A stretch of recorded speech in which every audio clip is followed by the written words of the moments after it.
On a tous en tête cette image très précise d'une banlieue japonaise d'aujourd'hui. C'est presque un stéréotype visuel, quoi. Ah oui, l'image de la tranquillité urbaine parfaite. C'est ça. Des distributeurs automatiques bien alignés, silencieux, des petits parcs immaculés, et puis... Des gens qui circulent à vélo dans des ruelles étroites où tout semble exactement à sa place. Ouais, voilà. Une surface qui est tellement bien lissée qu'on a l'impression que rien d'imprévu ou de sombre, en fait, n'a jamais pu s'y dérouler. Et pourtant, c'est une forme d'amnésie urbaine. Et franchement, elle est incroyablement efficace. Mhm. L'histoire contemporaine des grandes villes a vraiment tendance à recouvrir le passé sous l'asphalte. On préfère largement que l'histoire un peu complexe soit bien rangée dans les vitrines d'un grand musée de la capitale plutôt que de la sentir sous la semelle de nos chaussures quand on va faire ses courses. Sauf que lorsqu'on lit le document d'aujourd'hui, le rapport de recherche sur l'histoire de la ville de Senju, qui est notre fil conducteur pour cette exploration, eh bien, cette image de carte postale, elle vole littéralement en éclats. Carrément. Senju, pour situer, c'est ce quartier qui se trouve aujourd'hui exactement à la frontière des arrondissements d'Adachi et d'Arakawa, au nord de Tokyo. En apparence, c'est un coin sympa, un peu nostalgique. Un endroit agréable pour se promener, oui. Voilà. Mais en plongeant dans ces sources, on réalise que sous les cafés et les voies ferrées actuelles, on trouve des histoires de sacrifices humains, d'exécutions industrielles, de désastres naturels terrifiants. Et paradoxalement, c'est aussi le point d'origine de la science médicale japonaise. Et c'est pour ça que ce rapport est fascinant. Il ne se contente pas de faire la simple chronologie d'une ancienne station de la fameuse route Nikko-Kaido. Il pose une thèse beaucoup plus vaste. Mhm, laquelle? Eh bien, si l'on relie tous ces événements, on s'aperçoit que le progrès fulgurant de la métropole de Tokyo s'est, à chaque étape majeure de son histoire, nourri des sacrifices imposés à sa périphérie.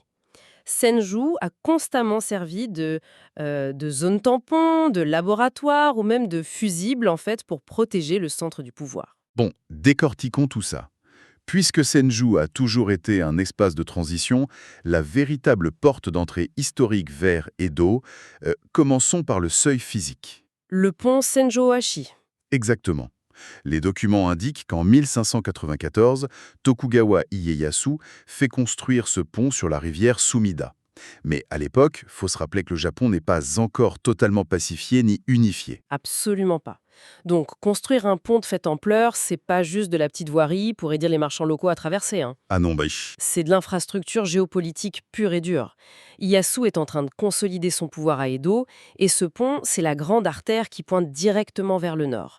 C'est une projection physique de son influence, une manière de dire aux seigneurs locaux « Aïe, mes armées peuvent désormais franchir ce fleuve sans problème ». et c'est là que l'histoire prend une tournure franchement inattendue avec Date Masamune. C'était l'un des plus puissants seigneurs de la région nord du Tohoku. Oui, un rival potentiel de taille. Voilà. Et sachant qu'Ieyasu construit ce pont, Masamune fait un geste colossal. Il fait acheminer depuis ses propres forêts un bois d'une valeur inestimable, le koyamamaki, ou le pin parasol du Japon, pour qu'il serve de pilier au pont. Mhm. Mais honnêtement, j'ai du mal à saisir la logique ici. Si ce bois est si précieux, pourquoi Masamune irait-il littéralement l'enfoncer dans la vase d'une rivière pour son rival? Ça semble être un énorme gaspillage de ressources, non? Alors oui, vu comme ça peut paraître absurde, mais c'est justement dans cette vase que réside toute la puissance du symbole en fait. Comment ça? Le koyamamaki, c'est un bois qui est réputé imputrescible. Il résiste à l'eau pendant des décennies, voire des siècles.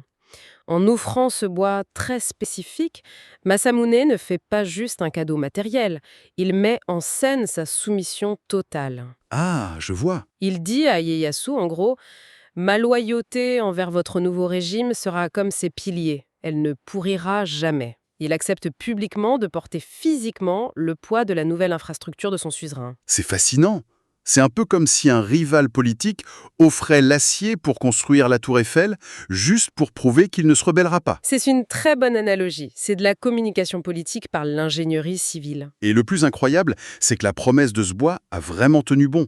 Les sources notent que le pont a survécu jusqu'en 1885, avant d'être finalement emporté par une crue colossale. Et pourtant, l'empreinte de cet événement géopolitique est toujours là, bien visible. Exactement. Si on se place aujourd'hui sur le petit pont Senjukobashi et qu'on regarde l'eau de la rivière, on peut voir 3 bouées rouges flotter. Elles marquent l'emplacement exact des piliers d'origine. 400 ans plus tard, les fondations en koyama-maki offertes par Masamune sont toujours là, intactes, coincées sous l'eau. Et la matérialité de cette histoire va encore plus loin. Quand des morceaux de ce pont ont été récupérés après la grande inondation de 1885, le bois était devenu tellement chargé d'histoire qu'il était impensable de s'en servir comme simple matériau de construction, quoi. Sa valeur avait complètement muté. Ouais, les sources mentionnent d'ailleurs qu'un sculpteur de l'ère Taisho, Odotomi Yoka, a utilisé ces débris pour sculpter des statues religieuses, notamment Daikokuten et Ebisu, les divinités de la fortune. C'est dingue, non? Complètement. Elles sont toujours conservées aujourd'hui. On est passé d'un outil de domination militaire à une relique sacrée. Il y a même un arbre Koyama-maki moderne qui a été planté juste devant la gare, Keizei-senju Ohashi, pour ancrer ce souvenir. Et cette capacité de la périphérie à absorber et puis à transformer les enjeux du pouvoir central, c'est vraiment une constante à Senju. Parce que si le pont du Nord représentait l'entrée triomphante de l'autorité, la périphérie sud de Senju, elle servait plutôt à masquer ce que l'État refusait de voir en son centre. Ce qui nous amène à notre deuxième point, le lieu d'exécution de Kezukapara. Un endroit beaucoup plus sombre. C'est le moins qu'on puisse dire. Entre 1651 et 1873, Senju abritait l'un des deux grands sites d'exécution de la capitale. Les chiffres font froid dans le dos. On parle de plus de 200 000 mises à mort sur un peu plus de 2 siècles. Mhm. Des crucifixions, des décapitations, exposées comme ça aux abords de la ville. C'est la mécanique classique de la ville d'Edo, ça. Le gouvernement shogunal utilisait cette lisière géographique pour y confiner tout ce qui relevait de l'impureté, qu'elle soit physique ou morale. Les exécutions devaient être visibles, pour dissuader bien sûr, mais elles devaient être maintenues à bonne distance du centre urbain. Et c'était aussi là que le système des castes contraignait les populations marginalisées, les Eta et les Enin, à s'installer. Mais ça, c'est un point crucial qu'il faut expliquer. Comment fonctionnait cette marginalisation exactement à l'époque? En fait, la société d'Edo était structurée autour de concepts bouddhistes et shintoïstes de pureté et de souillure, ce qu'on appelle le kegare. D'accord. La mort, le sang, le traitement des cadavres, tout ça c'était considéré comme profondément impur. Donc l'État a forcé une classe entière d'individus, qui étaient d'ailleurs exclus du système officiel des 4 classes sociales, à assumer ces tâches repoussantes. Ils n'avaient pas le choix, quoi. Aucun. Ils s'occupaient des exécutions, de l'équarrissage, de l'enterrement des corps abandonnés. Ils vivaient littéralement aux portes de la mort, dans des conditions d'exclusion institutionnalisées. Et c'est au milieu de cette exclusion totale qu'un des événements les plus importants de la science japonaise va se produire. En 1771, 3 érudits très respectés, Sugita Genpaku, Maeno Ryotaku et Nakagawa Junan, viennent à Kozukapara. Oui, avec un livre bien précis. C'est ça. Ils apportent avec eux un livre d'anatomie néerlandais et viennent assister à une feiwake, c'est-à-dire la dissection du cadavre d'un criminel exécuté. Et en observant l'intérieur du corps, ils réalisent que les planches anatomiques occidentales sont exactes, contrairement aux croyances traditionnelles japonaises de l'époque. Un tournant majeur. Totalement.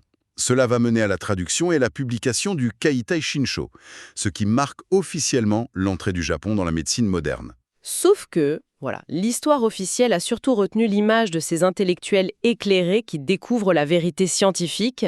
Et c'est là que ça devient vraiment intéressant, parce que le rapport de recherche met en lumière une réalité beaucoup plus nuancée et franchement dérangeante. Ces lettrés de haut rang n'ont absolument pas touché le corps. Et non. La personne qui tenait le scalpel, celle qui connaissait la texture des tissus et l'emplacement exact des organes internes, parce qu'elle avait passé sa vie à manipuler des restes humains, c'était en fait un vieil homme non identifié, issu de cette fameuse classe des parias. C'est tout le paradoxe de cette époque. Le savoir pratique, concret de l'anatomie, il appartenait à ceux que la société considérait comme intouchables.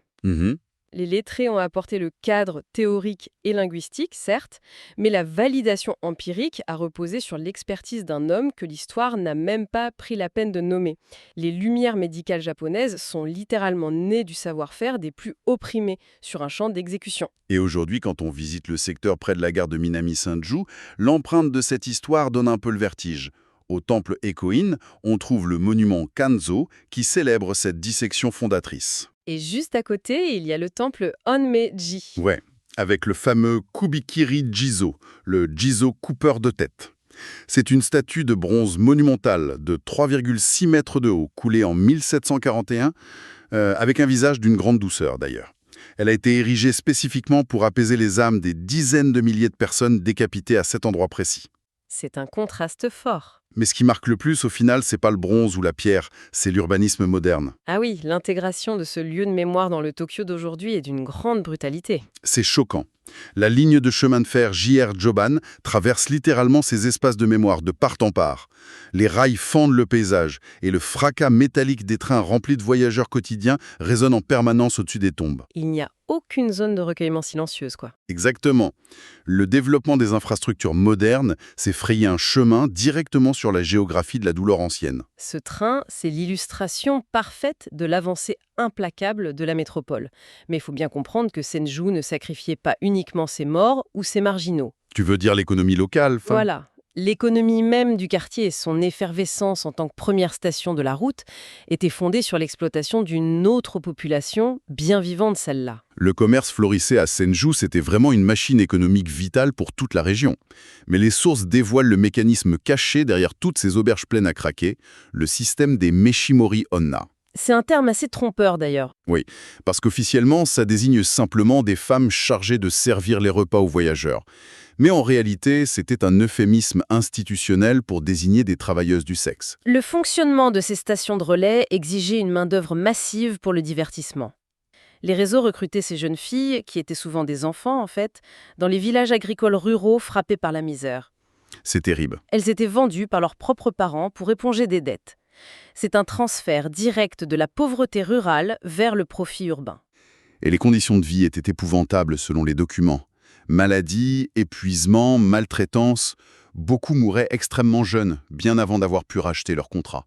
Et l'État shogunal dans tout ça? Eh bien, l'État, qui était obsédé par l'enregistrement des familles pour le contrôle social, classait ces femmes décédées comme mu-en, des âmes sans lien, sans famille reconnue.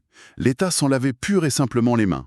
C'est d'un cynisme absolu. Et la situation atteint son paroxysme en 1837, lors de la grande famine de Tenpo.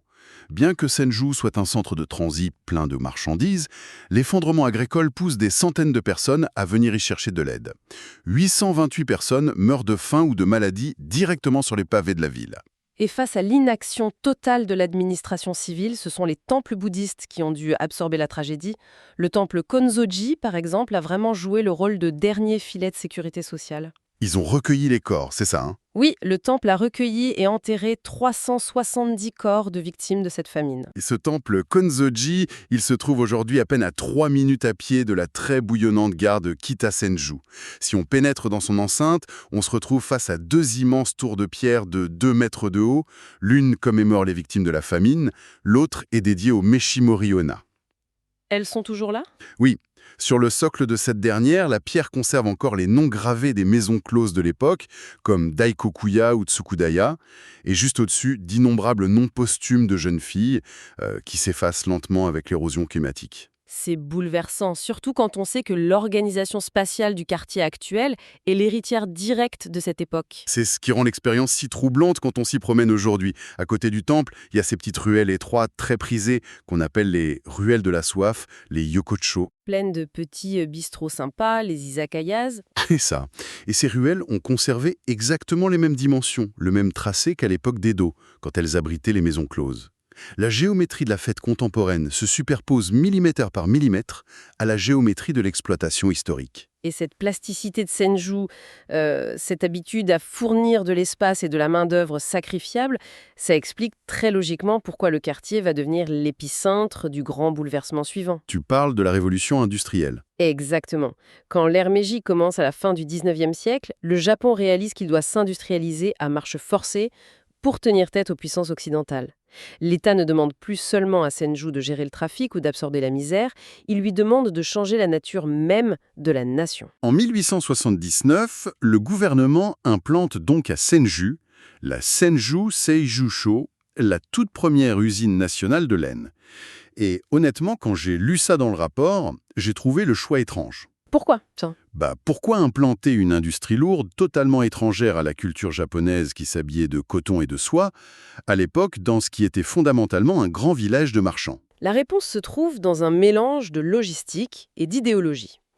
Sur le plan purement logistique, la production de laine nécessite d'énormes quantités d'eau pour le lavage et le traitement des fibres. Ah, et Senju est encadré par les fleuves Arakawa et Sumida. Voilà.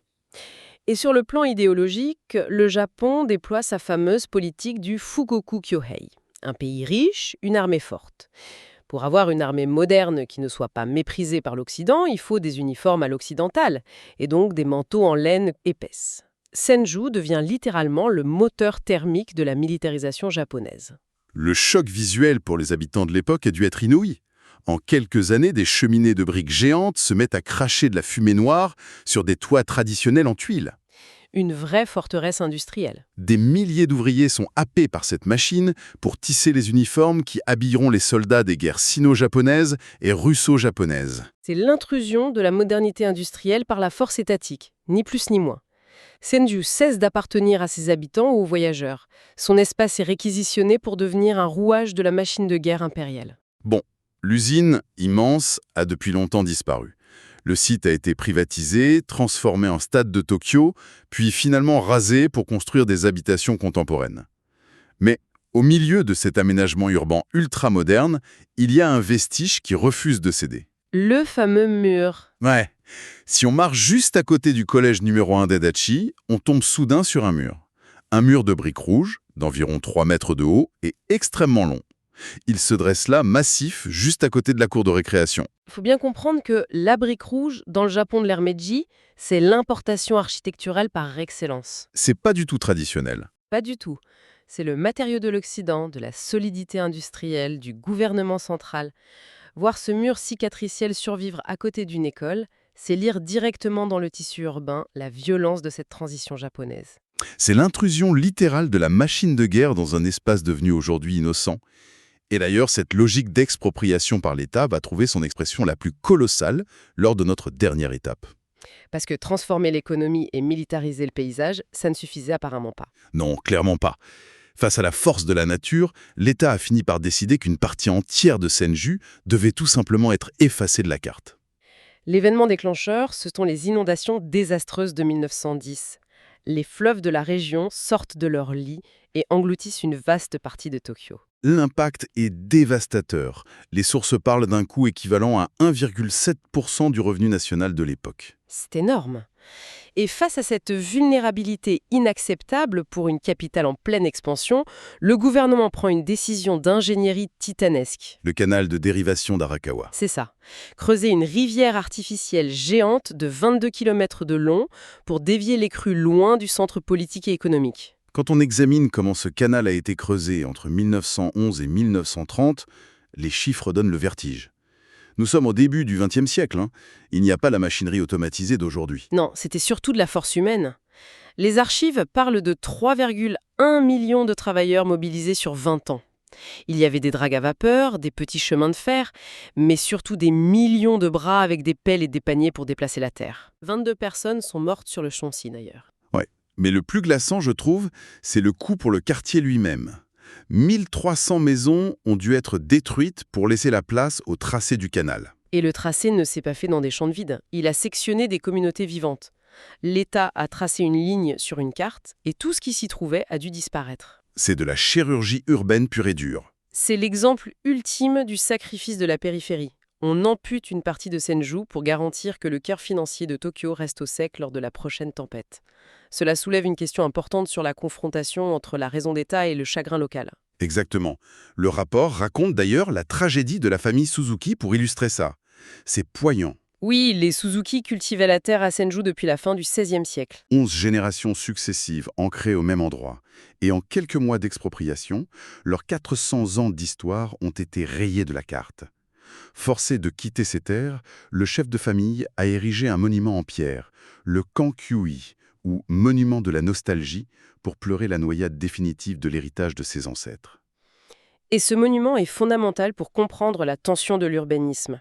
Le canal d'Arakawa, en soi, est un triomphe absolu de la gestion des eaux. Il a sauvé Tokyo d'innombrables catastrophes au cours du siècle dernier. La raison d'État a fonctionné au final. Elle a fonctionné, oui, mais le Kankyūi rappelle que cette sécurité collective s'est construite sur une dépossession intime et violente. La réalité actuelle des lieux est vraiment saisissante pour quiconque s'y promène. Ce monument a été préservé et déplacé près des digues actuelles. Mais la digue de l'Arakawa en elle-même est devenue un gigantesque parc. Lors des beaux jours, on y voit des foules courir, faire du vélo, pique-niquer sous les cerisiers. Et c'est un lieu de vie très agréable aujourd'hui. C'est magnifique, ouais. Mais imaginez la scène aujourd'hui. On court joyeusement sur cette berge verdoyante, alors qu'à plusieurs mètres sous nos chaussures de sport se trouvent les salons, les puits et les souvenirs engloutis de 1300 familles. L'infrastructure de loisirs recouvre littéralement le tombeau d'une communauté. C'est exactement ce qui ressort de l'ensemble de ces documents. On peut vraiment dégager 3 grandes mécaniques de l'histoire de Senju. Vas-y, résume-nous ça. D'abord, il y a le caractère double de la ville frontière. Elle accueille le symbole sacré de la soumission du Nord avec le pont, tout en servant de dépotoir pour la violence d'État avec les exécutions. C'est vrai. Ensuite, il y a son rôle de carburant pour la capitale. Qu'il s'agisse de la santé des jeunes femmes exploitées, de la main-d'œuvre industrielle ou des terres expropriées, la périphérie paie toujours le prix de l'expansion du centre. Et la troisième mécanique, c'est que le passé refuse de disparaître totalement. Senju, c'est une sorte de palimpseste géographique. L'État et l'économie essaient d'effacer les couches précédentes pour écrire la modernité par-dessus, mais les strates anciennes remontent toujours à la surface. C'est pour ça que ces éléments physiques exigent une lecture active de la ville de notre part. Les 3 bouées sur la Sumida, la pierre tombale érodée du Konzoji, le mur de briques rouges ou même la simple élévation d'une digue en herbe. Ce ne sont pas des objets inertes. Non, ce sont des anomalies urbaines qui révèlent les fractures et le coût réel du développement japonais. Ce qui nous ramène inévitablement à notre point de départ, tu sais, cette perfection apparente des rues japonaises contemporaines. Elle s'est construite sur des siècles de bouleversements et de sacrifices. Absolument. Et je trouve que ça pousse à une réflexion encore plus large. Si l'on regarde les immenses chantiers d'infrastructures qui redessinent nos propres villes contemporaines en ce moment même, qu'il s'agisse de nouvelles lignes de métro ou de méga-complexes immobiliers. Quelle communauté silencieuse, quels travailleurs invisibles sommes-nous en train d'enfouir aujourd'hui? Exactement. Et que les historiens du futur devront un jour déterrer sous nos futurs parcs et centres commerciaux. C'est une question essentielle à garder en tête la prochaine fois qu'on traverse un chantier ou un quartier flambant neuf. C'est clair. Voilà qui clôture notre analyse approfondie de ces documents passionnants. Merci de m'avoir accompagné et à très bientôt pour une nouvelle exploration de ce qui se cache sous la surface.